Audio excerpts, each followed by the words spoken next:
What's up, guys? Chris Hayre with you on a brand new episode of Chargers Weekly. Minicamp in the books, and I got to see the voice of the Chargers, Matt Money Smith, in the flesh. It's been too long, man. How you doing?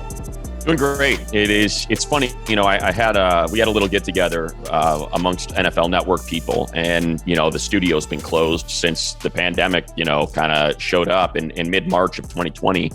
And it was weird because, we've done things like this where we do the Zoom. And so you feel like you've seen them.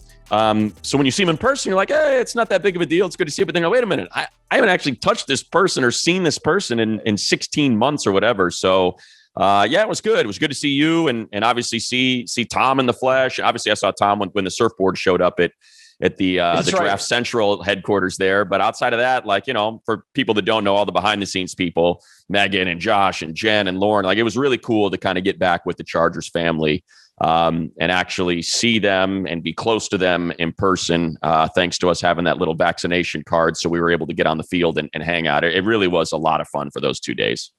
It felt normal for the first time in a long time to get out there and see the guys.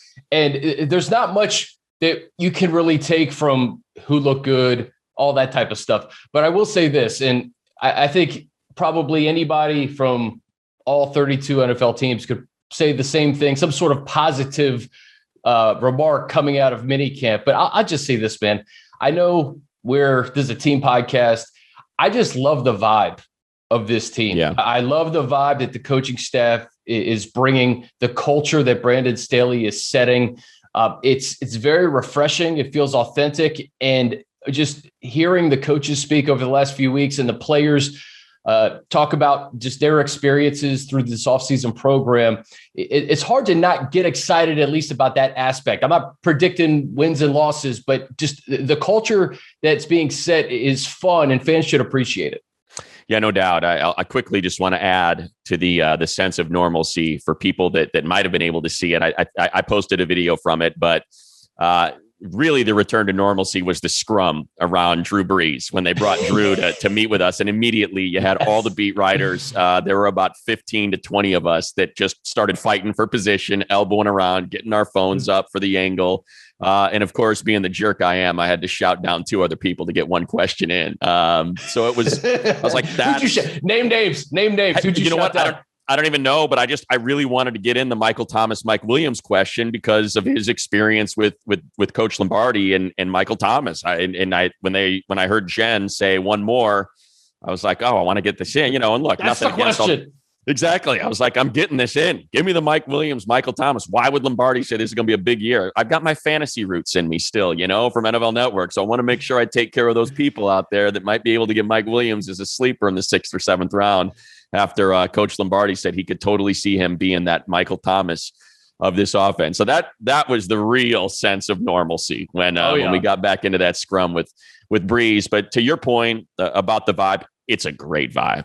It is a really, really good vibe. And just talking to a few different people in the organization, you hear that a lot. Just look, these players are really enjoying this coaching staff and they're feeling it. And I heard an interesting story. I don't know if I'm supposed to share it, but whatever. I mean, I will. I'll just, I'll try to keep it. I'll leave it in generality. So sure. A team employee that works with the players shared with a team executive's wife who happened to be getting something going with that person, that the players just cannot stop gushing about Coach Staley and this staff and how much they love him. And it was just, there were a couple different players in this particular room getting some stuff done and they overheard it. So it's not just to the media.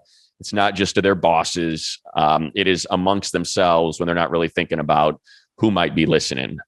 So it's certainly, look, I thought we had a really good coaching staff under Coach Lynn. Players absolutely loved them. And obviously Gus is one of the most beloved coaches in all of football, but it certainly feels different. I'll put it that way. This feels different. Yeah, there is a bounce in the step of these players with what they're installing and what this offense and defense and special teams is going to look like.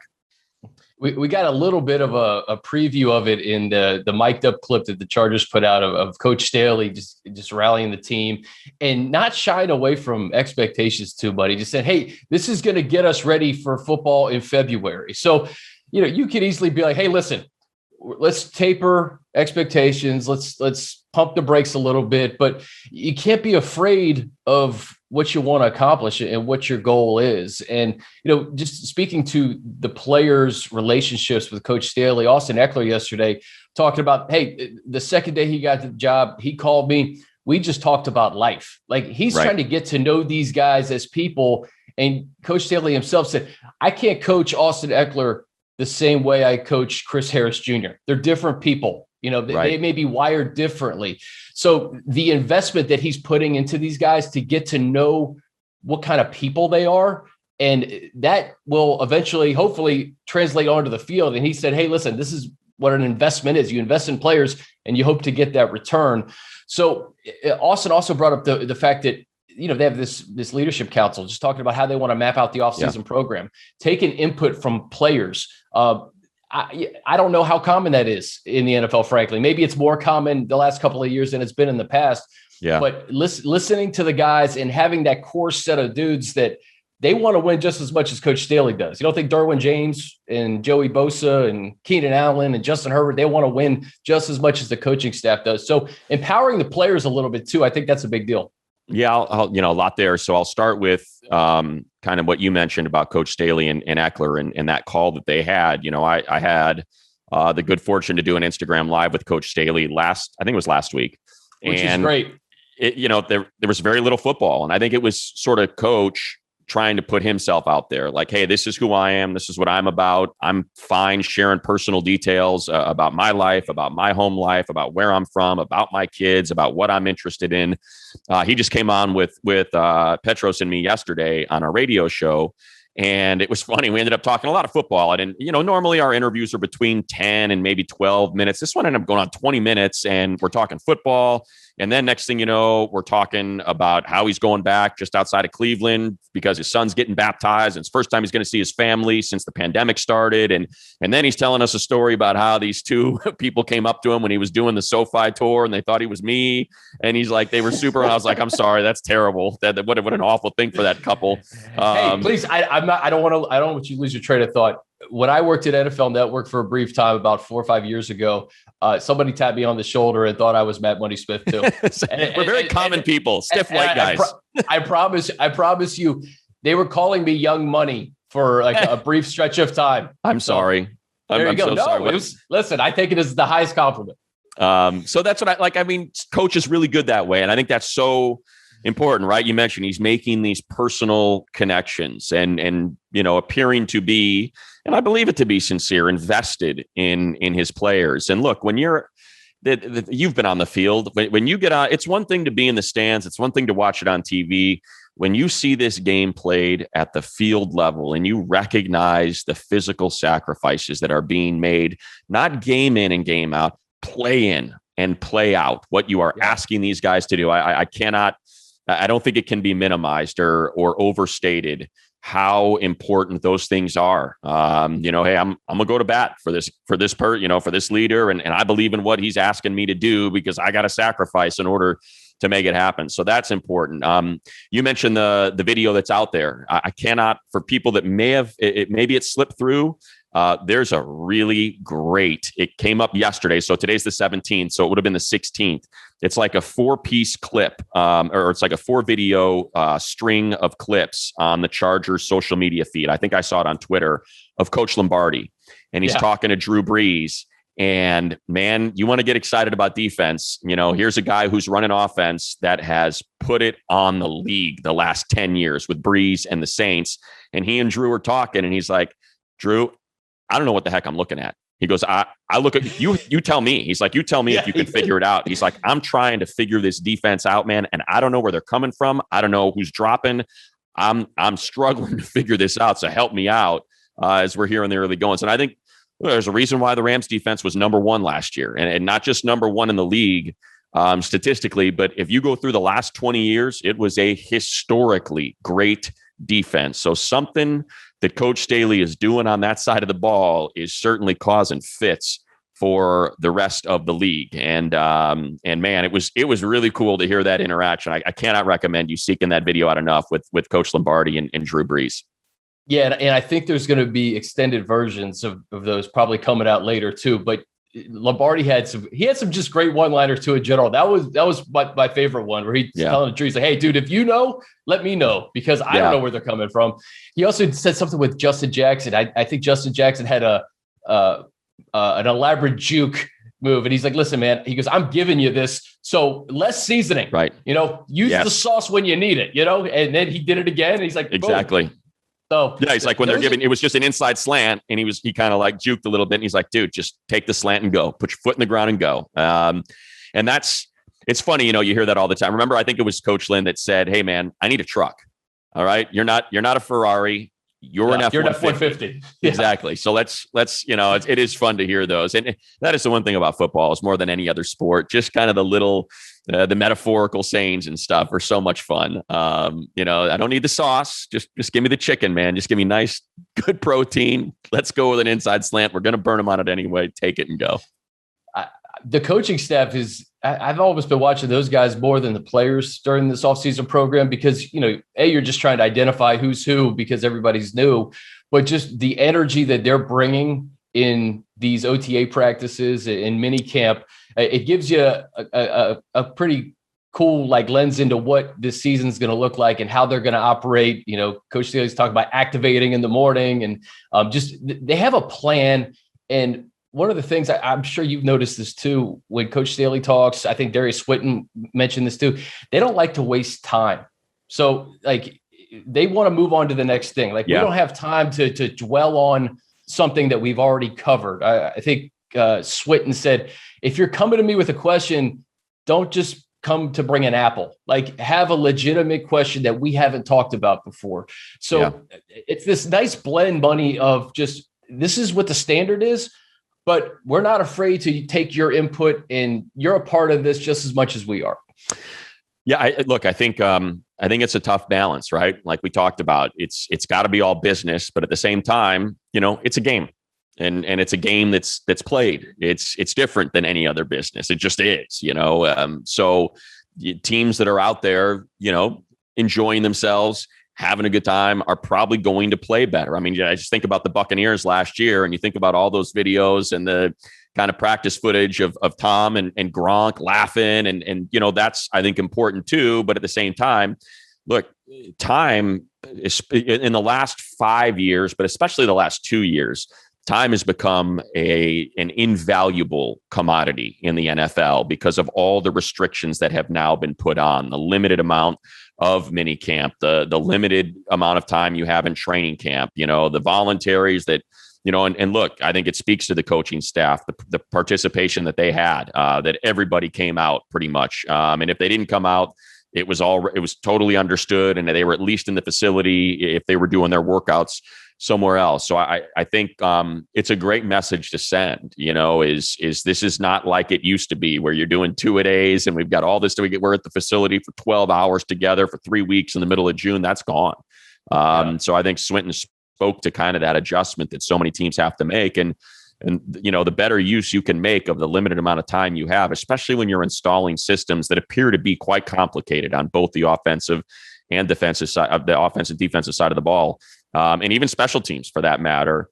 I totally understand, why we picked that up when the coaches were mic'd up. Speaking of complicated systems, this new offense that Justin Herbert's going to be at the controls at, by all indications, he's picking things up as well as you can. But it doesn't hurt to have a future Hall of Famer in the quarterback's room helping you along, who knows that offense like the back of his hand. What was it like to see Drew and what he had to say? And then what did you take from Justin's remarks about just Drew and the entire kind of minicamp experience? I thought it was perfectly put, right? The analogy that he used, which is it's the largest restaurant menu you've ever seen. And, you're not going to eat everything, but you're going to find something on there that you like. And, and I think that's kind of what people get caught up with is you're putting too much on this kid. It's only his second year. He's still figuring out the game of football. But Drew said, look, for the most part, it was 30%. We would find that sweet spot. This is the 30% of this giant menu that we use. And once you find something, you'll just keep going back to it. So look, it speaks to, what this scouting department figured out with Justin Herbert, the fact that he was basically won the academic Heisman, that he was a 4.2 in biology, nothing against, look, I was a communication major, nothing against you communication majors, but this is essentially it's a Bachelor of Science. It's not a Bachelor of Arts. So he's a bright guy, and it's certainly, I think, going to pay dividends when it comes to trying to absorb this entire playbook. But look, that's something Coach Staley talked about from the second he got hired, right? Is we are all about putting pressure pre-snap, be it offense or defense. And if you go through, it's interesting if you want to watch, and again, can't recommend Game Pass enough on it through the NFL. It's such a cool thing to subscribe to, and I think worth 3 times what you would pay for it. But if you go back and watch the Saints Chargers game from Monday Night Football, just look at the formations. That you feel like you never see the same, forget the play, formation twice. Like if you look at a drive, they never line up the same way on consecutive plays. And I think that speaks to what Coach Staley was talking about. Hey, we want their guys thinking. We don't want them playing football. We want them thinking before they got to play football. And certainly that's what I think is going to benefit this team if everyone can get on the same page. And boy, thankful that we've got this type of offseason, and hopefully the vaccination numbers are going to get to a point where they can be on that field together, in meeting rooms together, and really kind of get their hands around this thing and find that 30% that's going to help carry them, like Coach Staley said, all the way into February. Yeah, I had Jeff Duncan on the podcast earlier this year, and this is the book, the Peyton and Brees book, in addition to Game Pass. That's a great read, because there's a chapter that Coach Lombardi is heavily involved in, and it just talks about just how complex that menu is. But I think it would give Chargers fans some good insight on just what the Saints did, how they accomplished it with Peyton and Brees. And obviously Lombardi was a big part of that. I mean, he was there for 12 years, 10 as the quarterback's coach. So and that's what's fun about kind of a new coaching staff and a new system, is that you can kind of read up and learn about what you're going to see on the field in 2021. Defensively, Monty, we got to hear from Joey Bosa. Coach Staley said that about 90% of the defense is in at this point. Joey mentioned that he's going to have some new responsibilities. It's not going to be like the last 5 years in the NFL where he's a 4-3 defensive end and he just gets the quarterback. There's going to be some wrinkles where he drops back, and he said he's going to, I guess Jay Rogers, his line coach, puts voiceovers to the plays. So he said he's going to meditate to Jay's voice and listen to the plays and try to memorize the plays before he goes to sleep. I don't think there's any question that this is going to be a big boon for Joey. I really believe that. But he is, and I, again, like you said, it's the Chargers podcast.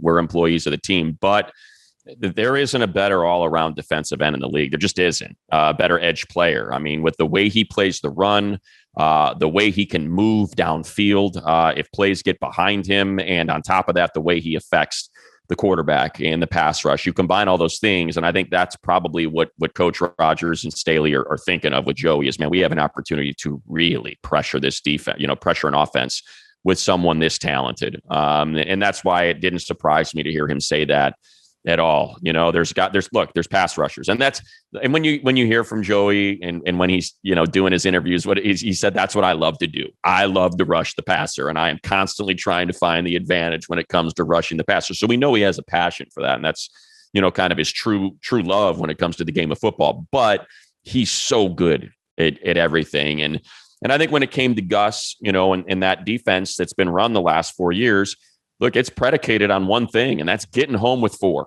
If you can get home with 4, you can really dominate a game. And that's why injuries played such, maybe, the interior pass rush that Gus was looking for, never quite materialized. I'm guessing that's why they invested that first round pick, and Tillery was trying to affect that interior pass rush a little bit more. But, it was really a boom or bust defense to some degree. If the front 4 was able to affect the quarterback, be it with a pressure or sack or something, it was effective. If it wasn't, He's got a little sideways out there. And I think that's kind of what Drew Tranquil was speaking to, right? Is you can find yourself as a linebacker. And, speaking of that menu, how often did we see, Kansas City and a number of teams go to that 3-by-1 formation? And if they got home, they were great. If they didn't, then, you got Tranquil talking about trying to keep up with Tyreek Hill one-on-one downfield. Yeah, I remember that play at Arrowhead. But you hear the players talk about just putting the players in the best position to do what they do best. I've heard that by so many guys have talked about that. And, Kenneth going downhill, hopefully Joey just getting after the quarterback, but doing it in ways that is going to deceive the offense a little bit. It's going to be exciting money to see some of these guys play with players that we just haven't seen them play with, like Derwin playing with Nas, right. Kenneth playing with Drew, Joey being healthy when Derwin's on the field healthy. Like, we haven't seen these combinations over the last 2 or 3 years. And, in addition to a new system, just having that personnel together is going to be a kind of a new wrinkle for Chargers fans. Yeah. A couple names in there that what the heck do I know? It looked like Kenneth Murray was never quite comfortable last year, in the middle of that defense. And I know he played middle of the defense at Oklahoma, but it just seemed like they were asking him to do some different things. That guy is such a freak athlete. I mean, freak at the size that he is and how he moves. I'm really excited to see him get cut loose and get after it. I don't know if it's the number 9. He's gigantic, man. Giant. Just seeing Quadzilla, dude. Freaking Quadzilla out there. Yeah. Dude, so that's like, to me, that's a big one. Tillery's another one. I'm excited about, kind of what you think about what Coach Staley was able to do with, and look, Leonard Floyd was a first-round pick, extremely talented player, but man, he really unlocked something with Los Angeles. And a lot of that is the pressure that Aaron Donald creates and the attention that he draws. But Joey's going to cause that same level of attention, when it comes. So I'm excited about how this is going to benefit that front, particularly Tillery and Chenna, and how, and then you just go directly behind that and you think about Kenneth and Drew running around out there. And as you said, I still, and I know it's ridiculous to hang on to it, but I still hang on to that preseason game in San Francisco 2 years ago. No, I do. Nas, I know what you're saying. And just how quickly he diagnosed plays, broke up plays downfield, just was on a receiver when seemingly you didn't think he was going to be able to get there. The guy ended up having an interception, probably could have had 3 in that game. And that's what we saw coming out, and that's why so many people had him graded as a first-round pick out of Delaware. So I'm excited to kind of see, like you said, the way all these pieces are going to fit together, because we've been awfully excited about the talent. And no doubt, it's when you have someone that just got done coordinating the number 1 defense in the NFL, it's exciting. I hate doing it because it's minicamp, and most of it was walkthrough, but man, it seems like the talent is certainly there, ready to be coached up and make a serious impact.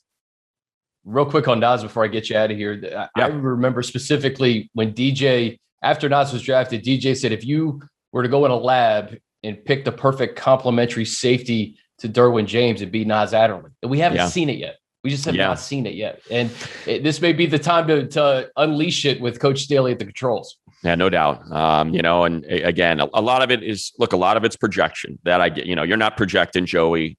You're not projecting Keenan Allen. There's guys that you don't have to worry about projecting. They've done it long enough that it's going to be there. And certainly some of it is projecting for Nas and Kenneth, but you've seen enough. You've seen enough of the flashes that you feel like, there's someone out there with the combination that can unlock that thing.